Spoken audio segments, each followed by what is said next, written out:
नमस्कार, आप देख रहे हैं हमारा खास कार्यक्रम सियासत के शहजादे और इस कार्यक्रम में आज हम बात करेंगे राहुल गांधी की। भारतीय राजनीति और वंशवाद। आजादी के बाद से ही एक सिक्के के दो पहलू रहे हैं। राष्ट्रपिता महात्मा गांधी ने जिस कांग्रेस को आजादी मिलते ही खत्म कर देने को कहा था, उस कांग्रेस के हाथों में सबसे ज्यादा समय तक सत्ता की बागडोर रही, लेकिन मसला सत्ता नहीं है। दरअसल सियासत और सत्ता के सफर में कांग्रेस वंशवाद के रास्ते पर आगे बढ़ने लगी। इस सिलसिले की शुरुआत इंदिरा से हुई और आज राहुल उसी को आगे बढ़ाते नजर आ रहे हैं। यही वजह है कि वंशवाद के नाम पर विरोधी कांग्रेस और गांधी परिवार को हमेशा घेरते रहे हैं।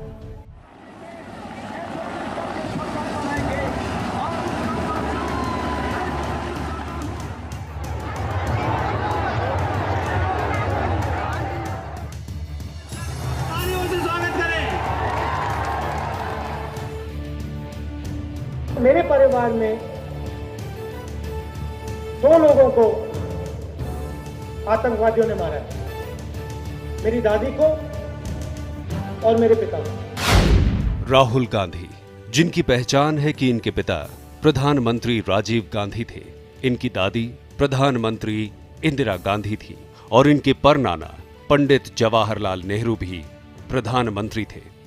कहने को अब पार्टी के उपाध्यक्ष हैं, पर रसूख ऐसा कि सरकार तक इनके सामने पानी भरती है।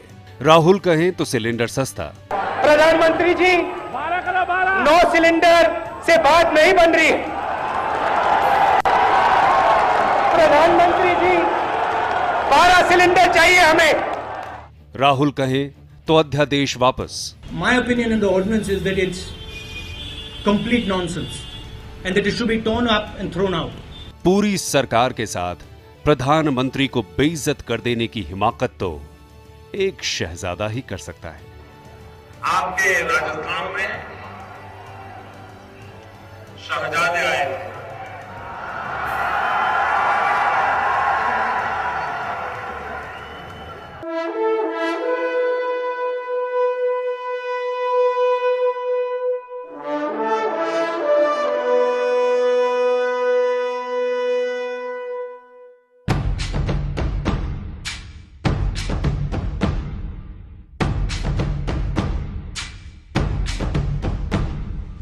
ऐसा नहीं है कि लोकतंत्र के वंशवादी सिद्धांत को दूसरी पार्टियों ने अपनाया नहीं, जिसे जब मौका मिला राजनीति में वंशवाद को बढ़ावा देता गया। कभी मोम की गुड़िया कहलाने वाली इंदिरा गांधी कब कैबिनेट में शामिल हो गई, पता ही नहीं चला।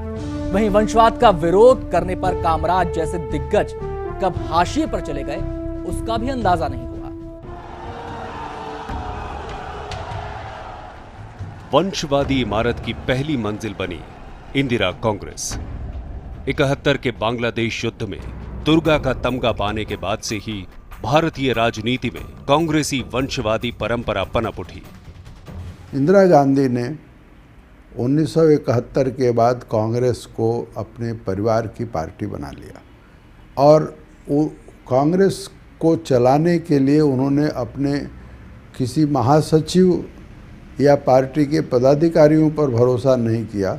कांग्रेस को चलाने के लिए और कुछ दिनों के बाद सरकार को भी चलाने के लिए उन्होंने संजय गांधी को जिम्मा सौंप दिया। यहाँ से हमारे यहाँ दरअसल वंशवादी राजनीति की शुरुआत होती है। अलोकतांत्रिक तरीके से एक वंश के, एक खानदान की से नत्थी होकर के राजनीति करने की परंपरा संजय गांधी की देन है। यह सच है कि इंदिरा ने अपनी सियासत का वारिस संजय को बनाया था, लेकिन अनहोनी ने सियासत के इस खिलाड़ी को राजनीति की बिसात पर ज्यादा खेलने नहीं दिया और एक हवाई दुर्घटना में संजय गांधी की मौत हो गई। समय चक्र में राजीव गांधी ने अपने आप को उसी जगह पाया जहां से भविष्य में कांग्रेस की कमान संभाली जा सकती थी, और हुआ भी यही। 84 में इंदिरा गांधी की हत्या होते ही कांग्रेस ने युवराज राजीव का राज तिलक कर दिया, लेकिन इतिहास ने अपनी क्रूरता एक बार फिर दिखाई और राजीव गांधी की हत्या हो गई।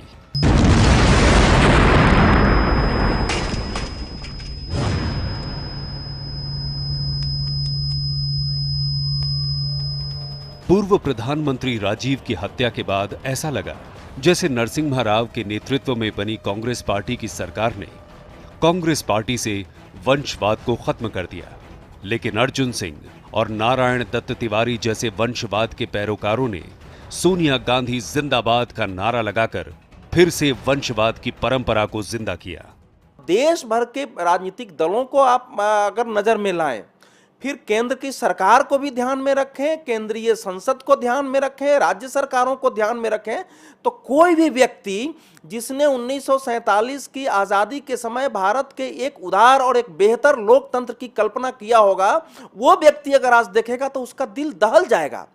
ऐसा दुनिया में कहीं नहीं हो रहा है जो कि इस समय भारत में हुआ है। इसीलिए एक भारतीय मामलों के ब्रिटिश लेखक हैं पैट्रिक फ्रेंच, उन्होंने कहा कि भारत धीरे धीरे पुराने राजतंत्र की ओर लौट रहा है, और मैं इसको बोलता हूं कि हम धीरे धीरे एक चुनावी लोकतंत्र की ओर बढ़ रहे हैं। पहले राजा वंशावली से हो जाते थे, अब हम निर्वाचित करके उनको भेजते हैं, फिर उनके अगले परिवार को भेजते हैं, फिर उनके परिवार के लोग आते हैं, और इस कारण हमारा पूरा लोकतंत्र धीरे धीरे कुछ परिवार के हाथों की गिरवी बनता जा रहा है। संजय के बाद ना चाहते हुए भी राजीव को सियासत में आना पड़ा। राजीव से होते हुए यह सिलसिला आज राहुल तक आ पहुंचा है। हालांकि जिस समय राहुल पढ़ रहे थे उस समय वो सियासत से भी दूर थे और वंशवाद को बढ़ाने के आरोपों से भी। भारतीय गणराज्य में जितनी गहरी लोकतंत्र की जड़ें हैं, उतनी ही मजबूत वंशवाद की भी जड़ें हैं। इसलिए चाहे 125 साल पुराना दल कांग्रेस हो या कुछ दिनों पुराना एलजेपी का बीजेपी से गठबंधन, दोनों के भावी कर्णधार वंशवादी नैया को खेते हुए चुनावी समर जीतना चाहते हैं।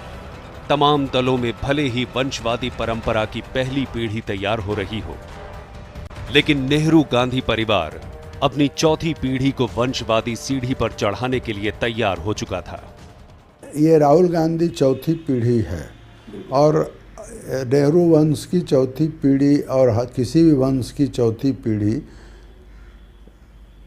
लगातार योग्यता के स्तर पर नकारात्मक होती जाती है। मार्च 2004 में वंशवादी परंपरा पर मोहर लग ही गई।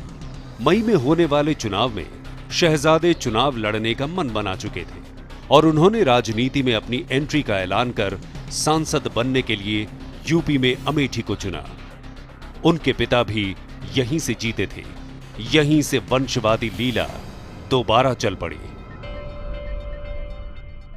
भारतीय लोकतंत्र के लिए अगर कोई सबसे बड़ा खतरा है या सबसे डरावना पक्ष है, वो ये है कि पूरे देश की राजनीति, केंद्र की संसद और राज्य की विधायिकाएं धीरे धीरे कुछ परिवारों के नियंत्रण में जा रही है।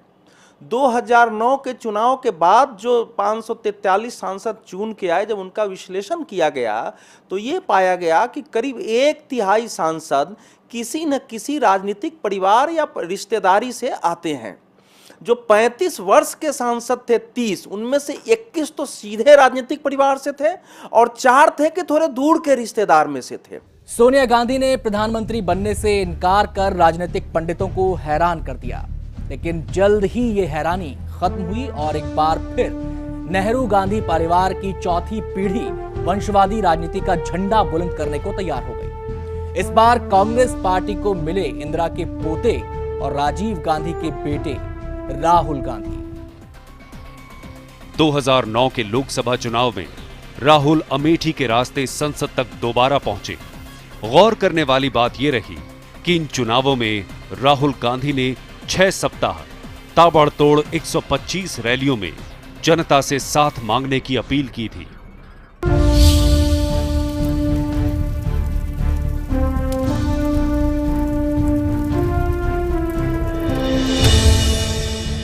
राहुल गांधी के सामने यूपी का दंगल बड़ी चुनौतियों से भरा रहा। यूपी में राहुल उतने खरे नहीं साबित हो पाए जितनी उम्मीदें लेकर वो यूपी के सियासी महाभारत में उतरे थे। सियासत के शहजादे कहे जाने वाले कांग्रेस के युवराज बड़ी जिम्मेदारियों से काफी वक्त तक दूर दिखे। इसके पीछे असल वजह यह बताई गई कि उन्हें राष्ट्रीय स्तर पर राजनीति के लिए तैयार किया जा रहा है। 2007 में यूपी विधानसभा चुनाव में राहुल गांधी कांग्रेस अभियान में जोर शोर से जुटे, लेकिन सीटों का आंकड़ा 22 ही रहा। 2006 में वे महासचिव बने और उत्तर प्रदेश के विधानसभा चुनाव में रोड शो से उन्होंने राजनीति शुरू की। तब मीडिया ने उनके रोड शो को उसी तरह से दिखाया जैसे आजकल अरविंद केजरीवाल के रोड शो को दिखा रहे हैं। पार्टी सचिवालय के एक फेरबदल में राहुल को अखिल भारतीय कांग्रेस समिति का महासचिव नियुक्त किया गया। उसी फेरबदल में उन्हें युवा कांग्रेस और भारतीय राष्ट्रीय छात्र संघ को मजबूत करने की जिम्मेदारी भी मिली। 2009 के लोकसभा चुनाव में राहुल अमेठी के रास्ते संसद तक दोबारा पहुंचे। गौर करने वाली बात यह रही कि इन चुनावों में राहुल गांधी ने 6 सप्ताह ताबड़तोड़ 125 रैलियों में जनता से साथ मांगने की अपील की थी। वंशवाद की तर्ज पर एंट्री करने वाले राहुल गांधी की अपील का असर भी दिखा। 2009 में यूपी में 21 सीटें कांग्रेस के खाते में गईं, जिसका श्रेय पार्टी ने उन्हें दिया। 2004 में वो चुनाव जरूर जीते थे, लेकिन कांग्रेस के 9 सांसद जीत के आए थे। 2009 में जो समाजवादी पार्टी के विरुद्ध एक आक्रोश था, खासकर मुसलमान वर्ग में, तो अनेक स्थानों पर वो भारतीय जनता पार्टी को हराने के लिए वो वोट कांग्रेस के पक्ष में चला गया और इनके व्यक्ति सांसद जीत के आ गए। राहुल का सियासी ग्राफ तेजी से बढ़ रहा था, लेकिन वक्त भी करवट लेता है। राहुल गांधी के असर पर यूपीए 2 का सफर भारी पड़ने लगा। राहुल की सीएम बनने की ख्वाहिश के साथ साथ यूपी विधानसभा चुनाव में उन्हें एक नई छवि देने की कोशिश की गई, और वो छवि थी एंग्री यंग मैन। हम यहां उत्तर प्रदेश को बदलने आए और एक बात कहेंगे आपसे, उत्तर प्रदेश को खड़ा होना है। खड़ा कौन करेगा? उत्तर प्रदेश का युवा, उत्तर प्रदेश का आम आदमी, उत्तर प्रदेश का नौजवान। आप जाते हो, महाराष्ट्र जाते हो, काम करते हो, हरियाणा जाते हो, काम करते हो, दिल्ली जाते हो, काम करते हो। आपका छुपा हुआ हाथ इन प्रदेशों को आगे बढ़ा रहा है। अब इस हाथ का यहां प्रयोग करो, उत्तर प्रदेश में प्रयोग करो, खड़ा करो इस प्रदेश को। आप में कोई कमी नहीं है, आपकी सरकारों में कमी है, आपके नेताओं में कमी है। मैं आपसे सिर्फ यह कहना चाहता हूं कि जब तक उत्तर प्रदेश खड़ा नहीं होगा, तब तक राहुल गांधी आपको गांव में दिखाई देगा, किसानों के साथ दिखाई देगा, मजदूरों के साथ दिखाई देगा और आपकी लड़ाई लड़ता दिखाई देगा। कांग्रेस को शायद ये लग रहा था कि यूपी में राहुल को एक हीरो के तौर पर पेश किया जाए ताकि पार्टी को फायदा मिल सके। विधानसभा चुनाव में हमने देखा कि क्या स्थिति थी। तो राहुल गांधी का प्रभाव उसके वंश के आधार पर मिल रहा हो, इसके प्रमाण अभी तक नहीं मिले हैं। और 2012 के चुनाव को अगर आप ध्यान में रखेंगे तो उन्होंने प्रतीक बनाने के लिए जो नेहरू जी का लोकसभा क्षेत्र था, फूलपुर से अपने चुनाव अभियान की शुरुआत की थी और वहीं से कांग्रेस हार गई। अब देखने वाली बात यह थी कि राहुल का यह गुस्सा जनता के कितना समझ में आता है। यूपी में सियासी जमीन में अपनी पार्टी को दोबारा उबारने के लिए राहुल वो करते दिखे जो किसी ने नहीं देखा। कभी दलित के घर में खाना खाते नजर आए, तो कभी भट्टा परसौल में किसानों की जमीनी हकीकत को समझने पहुंचे।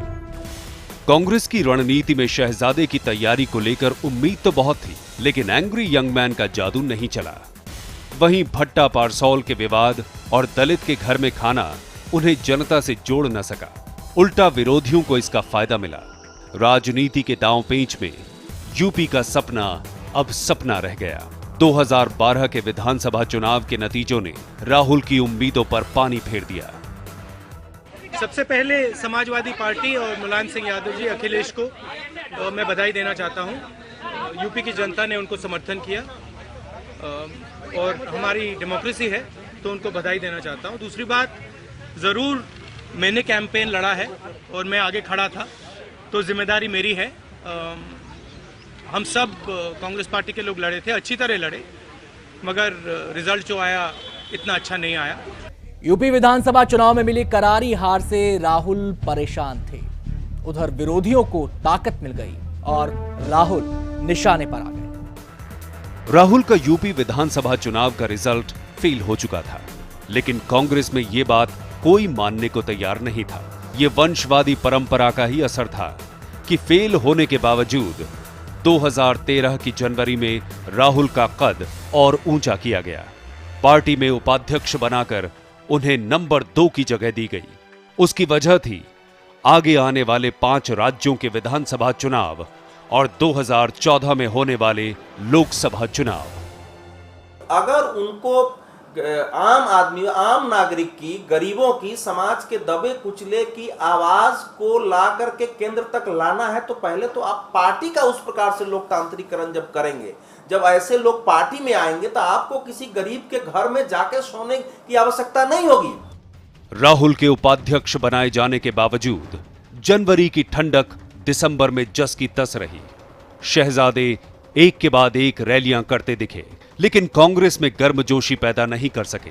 शायद यही वजह रही कि दिसंबर में हुए दिल्ली समेत 5 राज्यों के विधानसभा चुनाव में कांग्रेस को सिर्फ मिजोरम नसीब हुआ और राहुल को आम आदमी पार्टी से सबक लेने की जरूरत महसूस हुई। इन इलेक्शंस के माध्यम से जनता ने हमें एक मैसेज दिया है और उस मैसेज को मैंने और कांग्रेस पार्टी ने सिर्फ दिमाग से नहीं मगर दिल से सुना है। The Congress party has the ability to transform itself.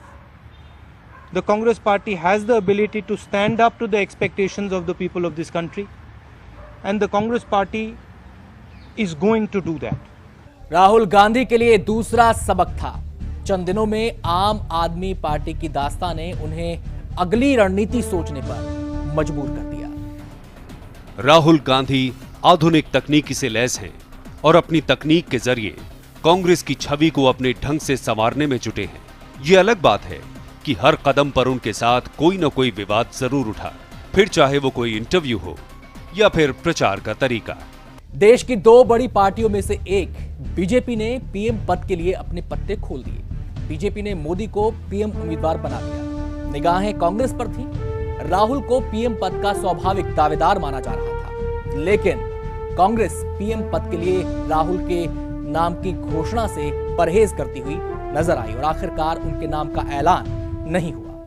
Party में नंबर 2 की हैसियत रखने वाले राहुल को पीएम के तौर पर कांग्रेसी देखना तो चाहते हैं, लेकिन राहुल गांधी पीएम उम्मीदवार होंगे ये तय नहीं किया गया। आम चुनाव नजदीक देख एक दूसरे पर जबानी जंग शुरू हो गई। शहजादे आए थे,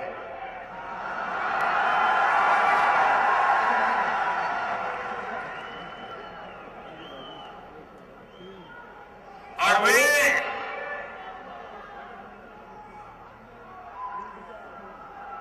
क्या बोल के गए, अभी तक कांग्रेस के लोग समझ नहीं पाए वो क्या बोल के गए।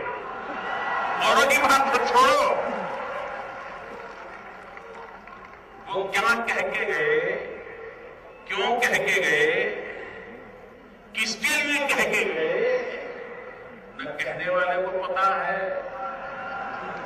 न लिखने वाले को पता है। सब परेशान है।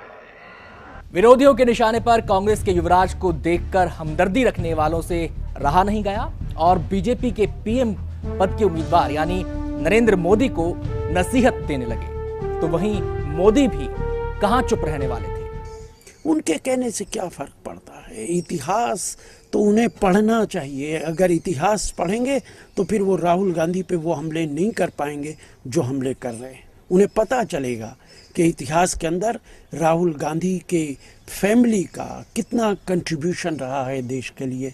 वो इज्जत करनी शुरू कर देंगे अगर इतिहास पढ़ने लगेंगे। तो जो लोग इतिहास पढ़े ही नहीं है वो इतिहास बनाएंगे कैसे। कांग्रेस वादा करे वो वंशवाद को छोड़ देंगे, मैं शहजादा कहना छोड़ दूंगा। राहुल गांधी आधुनिक तकनीकी से लैस हैं और अपनी तकनीक के जरिए कांग्रेस की छवि को अपने ढंग से संवारने में जुटे हैं। ये अलग बात है कि हर कदम पर उनके साथ कोई न कोई विवाद जरूर उठा, फिर चाहे वो कोई इंटरव्यू हो या फिर प्रचार का तरीका। 2004 में राजनीतिक करियर की शुरुआत के बाद 2014 में यानी 10 साल के भीतर ही नजर देश की बागडोर संभालने पर है। पुरखों से मिली सियासत का ही असर है कि राहुल गांधी को पार्टी में 2 प्रमोशन के बाद ही नंबर 2 की पोजीशन पर पहुंचा दिया गया। राहुल परिवर्तन की बात करते हैं, लेकिन ये नहीं बताते कि किसने उनकी सरकार को व्यवस्था बदलने से रोका था। दरअसल राहुल गांधी देश की उस वंशवादी सियासी समीकरण का नमूना है जहां दरबारी होते हैं, ताली बजाते हैं, युवराज खुश होकर उन्हें इनाम देते हैं और देश देख रहा है, साथ ही जवाब भी मांग रहा है। राहुल गांधी चाहते हैं कि उनकी पार्टी की युवा शाखा यूथ कांग्रेस और एनएसयूआई में जो योग्य हैं वही चुन के आए, लेकिन चुनावों में वो टिकट देते हैं उनको जो उनकी तरह वंशवादी परंपरा के हिस्सा रहे हैं, चाहे वो सचिन पायलट हों या मिलिंद देवड़ा या राज्यवर्धन सिंह। राजनीति में जाना पहले एक आदर्श का काम हुआ करता था। एक नौजवान पढ़ लिख रहा है, लिखने पढ़ने के दौरान उसका कुछ सपना होता है और उस सपने के लिए संघर्ष करने का अगर उसमें मादा है तो राजनीति में जाता था। आज की जो राजनीति है वो सत्ता की राजनीति है, तो इसलिए अपने बाप को वो मुख्यमंत्री के तौर पर, केंद्रीय मंत्री के तौर पर जब देखता है और उसके चारों तरफ का मुलाजमा को वो देखता है तो उसको लगता है कि ये कहीं नौकरी करने या परिवार चलाने के लिए आर्थिक स्वावलंबन या अपना रोजगार करने के बजाय ये अच्छा रोजगार है। अमेठी से फिर वो मैदान में है, लेकिन इस बार अमेठी की जनता का मिजाज क्या है? क्या अमेठी वासी वंशवादी परंपरा को एक बार फिर बढ़ावा देंगे? 77 में ऐसा हुआ कि अमेठी से संजय गांधी हारे और रायबरेली से उनकी माता हारी। जनता इस बार भी सोच सकती है कि क्यों न इनको हरा दिया जाए। इस आम आदमी की ताकत को कम मत समझिएगा। हमारा कोई मतलब नहीं था चुनाव लड़ने का, हम नहीं चाहते थे चुनाव लड़ना। आपने हमसे कहा तुम्हारी औकात है तो लड़के दिखाओ, आपने हमसे कहा कि तुम्हारी औकात है तो अमेठी में घुस के दिखाओ। हम खड़े हैं अमेठी में, हम मरे या जिए, हम जिंदा जाए या हमारी लाश जाए, हम अमेठी से जाने वाले नहीं हैं, हम यही रहने वाले हैं। सियासत भले ही पुरखों से विरासत में मिली, लेकिन हर पग हर डगर नया इम्तिहान है, नई मुश्किलें हैं, नई चुनौतियां हैं। वंशवादी परंपरा की बुनियाद पर राजनीति में आए सियासत के शहजादे का असली इम्तिहान अप्रैल मई में होना है। पृष्ठभूमि भले ही वंशवादी हो, लेकिन इस बार अग्नि परीक्षा है। राहुल को अव्वल दर्जा मिलेगा या नहीं, इसके लिए तारीख 16 मई मुकर्रर हुई है। तब तक इंतजार कीजिए, पता चल जाएगा सियासत के शहजादे शह देंगे या मात खाएंगे। अगले एपिसोड में बात करेंगे सियासत के एक और शहजादे की।